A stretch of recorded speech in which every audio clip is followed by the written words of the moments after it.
Дэфіцыт паліва на ўнутраным рынку Расіі дасягнуў 20% ад спажывання. Перадусім, гэта вынік нападаў украінскіх беспілотнікаў на расійскія нафтаперапрацоўчыя заводы, сведчаць звесткі агенцыі «Сіала». Расія перастае экспартаваць паліва і хоча завозіць з Беларусі амаль у 7 разоў больш, чым дагэтуль. Ці на руку гэта беларускай эканоміцы і спажыўцам, высвятляла Юлія Цяльпук. Пажарная расла ў нафтааргсінтэзе, што займае 5-е месца ў топе найбуйнейшых у Расіі перапрацоўнікаў нафты. Кіеў пакуль не паведаміў, ці гэта была чарговая атака беспілотнікамі расійскіх заводаў. На дзень 28 верасня ў Расіі прастойвалі 38% НПЗ, прычым 3 з 4 на аднаўленне пасля украінскіх удараў, падлічылі ў агенцтве «Сіала». Дэфіцыт паліва для абслугоўвання насельніцтва, эканомікі і вайны склаў 1/5 частку ад спажывання. Паводле камерсанта, віцэ-прэм'ер Александр Новак прапанаваў прэм'еру Міхаілу Мішусціну.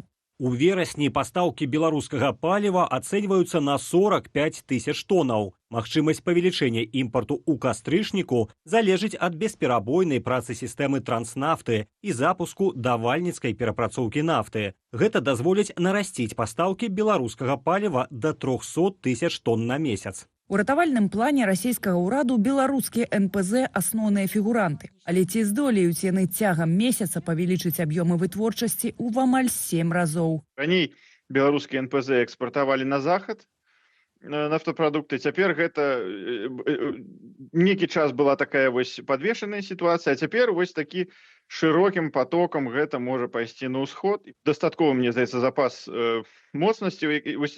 Загрузка у апошнія гады, здаецца, была 50-70%.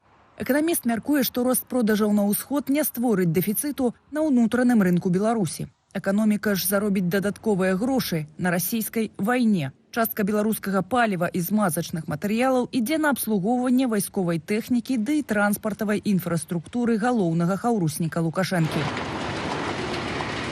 Украіна можа адрэагаваць на гэткую паліўную дапамогу беларускіх НПЗ. З дыпламатычнага і палітычнага пункту гледжання атакаваць яны іх не будуць. А вось нафтаправоды, якія вядуць да іх на тэрыторыі Расіі, гэта легітымная мэта, і замест таго, каб нейтралізаваць гэтыя НПЗ, украінцы могуць біць па гэтых нафтаправодах, альбо па тых вось пастаўках, якія потым ідуць у Расію непасярэдна нафтапрадукт. Не выключана, што станцыя Ельск на Гомельшчыне сталася пунктам часовага захоўвання паліва для Расіі. Тэлеграм-канал «Рэальная Беларусь» апублікаваў відэа з 2 дзясяткамі цыстэрнаў, маркіраваных пажаранебяспечным сімвалам. Такіх грузаў там не заўважалі з пачатку поўнамаштабнай вайны. Юлія Цяльпук, Белсат.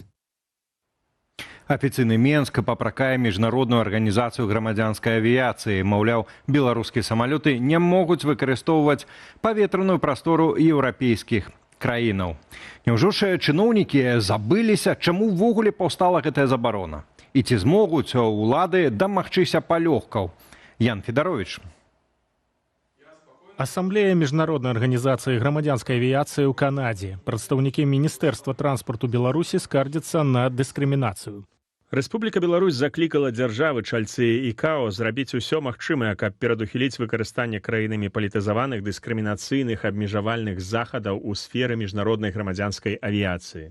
Праблемы ў беларускай грамадзянскай авіяцыі паўсталі ў траўні 2021-га, калі ўлады ў Менску прымусова пасадзілі самалёт Ryanair, што ляцеў з Афінаў у Вільню. На борце былі блогер Роман Пратасевіч і ягоная спадарожніца Соф'я Сапега. Яе асудзілі да турэмнага зняволення, а вось Пратасевіч у турму так і не трапіў, бо стаў працаваць на лукашэнкаўскую прапаганду.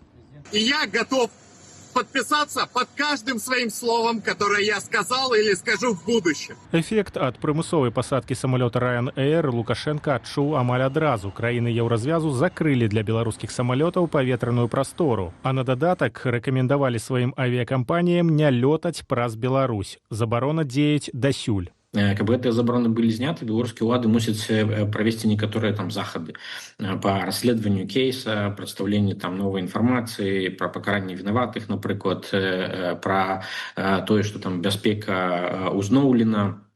Ну і усе гэтыя пытанні, конечно, звязаны з пытаннем агульнай сітуацыі з правамі чалавека ў Беларусі.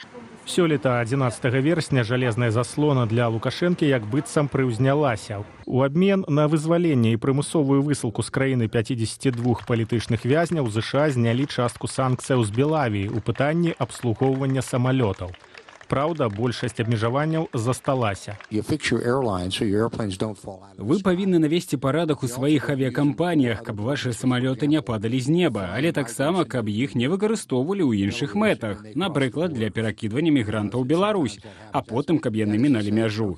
Мы бачым, што адбываецца. Не трымайце нас за дурняў, але наш каментар да іх такі. Адрамантуйце свае авіякампаніі, каб вы маглі лётаць самалётамі з дэталямі Боінга. І санкцыі, што датычаць гэтага, знятыя. І гэта абмяркоўвалася. Не выкарыстоўвайце іх у злачынных мэтах. Вось у чым сутнасць. Пытанне, ці пагодзіцца Лукашенка з гэтымі ўмовамі дзеля далейшага паслаблення санкцыяў. Ян Федарович, Белсат. Тым часам Лукашенка хоча ад замежных паездак чыноўнікаў большага эканамічнага эфекту. Гаворка пра гэта ў новым указе аб службовых камандзіроўках за мяжу. Пра якія канкрэтна задачы вядзецца ў дакуменце і навошта дзеля матывацыі чыноўнікаў спатрэбіўся цэлы ўказ, ведае Марыя Сысой. Падчас замежнай камандзіроўкі чыноўнік перадусім мусіць развязваць, цытата, стратэгічна важныя эканамічныя задачы, а ўсё іншае потым. Указ аб службовых камандзіроўках за мяжу падпісаў Александр Лукашенко. У Лукашэнкі вялікі выклік, як утрымаць эканоміку. Таму ён будзе, як кажуць, выкручваць рукі і піць сокі з чыноўнікаў, каб з кожнай камандыроўкі яны прывезлі хаця бы долар, хаця бы цэнт. Еўрапейскі наўрад ці, бо ў Еўропу яны не могуць ездзіць. У прэс-службе Лукашэнкі адзначылі, у якіх кірунках патрабуецца найбольшая аддача падчас замежных камандзіровак. Гэта нарошчванне і дыверсіфікацыя экспарту, энергетычная бяспека і, на дзіва, імпартазамяшчэнне. Я памятаю, будучы міністрам культуры, гэта трэба было напісаць заданне на камандыроўку, распісаць кожную сустрэчу, гадзіну сустрэчы і чакаемы эканамічны вынік ад міністра культуры. Так менавіта такія патрабаванні заўсёды ставіў Лукашенка, і гэты ўказ не з'яўляецца штосьці надзвычайным. Але прымусіла яго прыняць гэты ўказ эканамічная сітуацыя. А сітуацыя наступная. За 7 месяцаў года Нацыянальны банк зафіксаваў агульнае адмоўнае сальда памерам амаль 810 мільёнаў долараў. То бок тавараў і паслуг на такую суму наша краіна прадала за мяжу менш, чымся набыла там. Адмоўнае ж сальда вонкавага гандлю толькі таварамі перавысіла 3 мільярды долараў. Марыя Сысой, Белсат. Фонд «Байсол» даў справаздачу пра размеркаванне сродкаў з экстраннага збору, абвешчанага пасля масавага вызвалення палітычных вязняў 11 верасня. Беларусы сабралі тады больш за 110 тысяч еўраў. Паводле разлікаў фонду на кожнага вызваленага прыпадае па 2078 еўраў. На сёння дапамогу ўжо атрымалі 12 асобаў.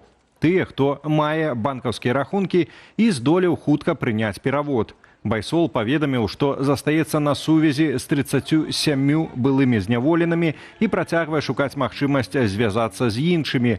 Прадстаўнікі фонду зазначаюць, што кожны вызвалены можа сам выйсці на кантакт з арганізацыяй і пацвердзіць намер атрымаць дапамогу. І ў працяг тэмы Лукашенка пераўтварыў палітычных вязняў у валюту. Гэткае меркаванне наконт перамоваў ЗША пра вызваленне беларускіх палітзняволеных выказаў нашым калегам з праграмы «Вот так» былы міністр замежных справаў Літвы Линас Линкевичус. Освобождение политзаключенных – это, конечно, радость для тех семей, и мы все это понимаем. Одна уже сохранена жизнь, это уже хорошо, но мы должны, обязаны помнить, что Лукашенко их использует как заложника, как валюту. И если я помню еще времена, не так давно это было, когда мы убеждали освободить 6 политзаключенных, а сейчас свыше 1000, и еще набирают еще больше, так что тут эту валюту он накапливает, и тем покупают вот эту легитимизацию. Ну а тым часам Міністэрства інфармацыі чарговы раз абнавіла так званы рэспубліканскі спіс экстрэмісцкіх матэрыялаў. Гэтым разам дадаліся больш за 30 пазіцыяў. Ад інтэрнэт-старонак да кніг папулярных і прызнаных ва ўсім свеце аўтараў.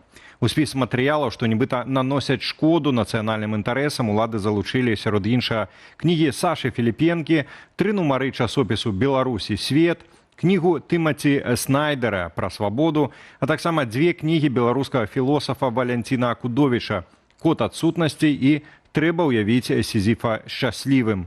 Пад забароною творы Ірвіна Уэлша, а таксама легендарнага амерыканскага пісьменніка і журналіста Гантера Томпсона ды іншых. Зрэшты, гэты спіс у нейкім сэнсе можна памнажаць на тысячы і тысячы, таму што сярод тых, каго запісалі ў экстрэмісты, таксама і легендарная інтэрнэт-бібліятэка «Камунікат». Відаць, чытаць у сучаснай Беларусі гэта ўжо само па сабе злачынства. Тым часам у свеце сёння адзначаюць і дзень людзей сталага веку. У Беларусі чыноўнікі справаздачацца пра дзеянне нацыянальнай стратэгіі актыўнага доўгажыхарства і распавядаюць пра магчымасці для пенсіянераў працаваць. Але ці сапраўды тут ёсць чым хваліцца? Даведаемся з наступнага матэрыялу. Иногда твои мечты давняшние исполняются на пенсии. Всегда хотела прокатиться на таком виде транспорта. Гарадзенская блогерка Александра Ханевич с 2021 года живе ў Беластоку. У гэтым ролику яна ў Берлине. Видела, размовляла с пенсионерами, говорила... 400 тысячаў чалавек, амаль чвэрць жыхароў краіны. Колькасць скарачаецца пасля паступовага падвышэння пенсійнага ўзросту, але агулам насельніцтва краіны старэе. В нашей стране численность людей в возрасте 65+ составляет сегодня почти 1 628 000, или 18% от общей численности населения. Гэта на 1 адсоткавы пункт больш, чымся летась, і на 4 больш, чымся ў 2010. З пачатку года павялічылася і колькасць пенсіянераў, якія працуюць, бо пачаў дзеяць указ Лукашэнкі, каб такія асобы атрымлівалі пенсію цалкам. Цяпер у краіне працуе кожны 5-й пенсіянер, агулам 470 тысячаў чалавек. Основная причина материальная, что не хапае грошей. Шмат хто працуе, каб дапамагчы дзецям, каб дапамагчы ўнукам. Знаю таких, якія маюць там сабачак, коцікаў, трэба корм купіць. Вот такі не так шмат тых, якія для удовольствия працуюць. Чыноўнікі рапартуюць і пра ўмовы для сацыяльнага жыцця пенсіянераў. Школы актыўнага доўгажыхарства, маўляў, наведваюць больш за 100 000 асобаў сталага веку. Але калі падлічыць, гэта толькі 1 з 20 пенсіянераў. Ірына Дарафейчук, Белсат.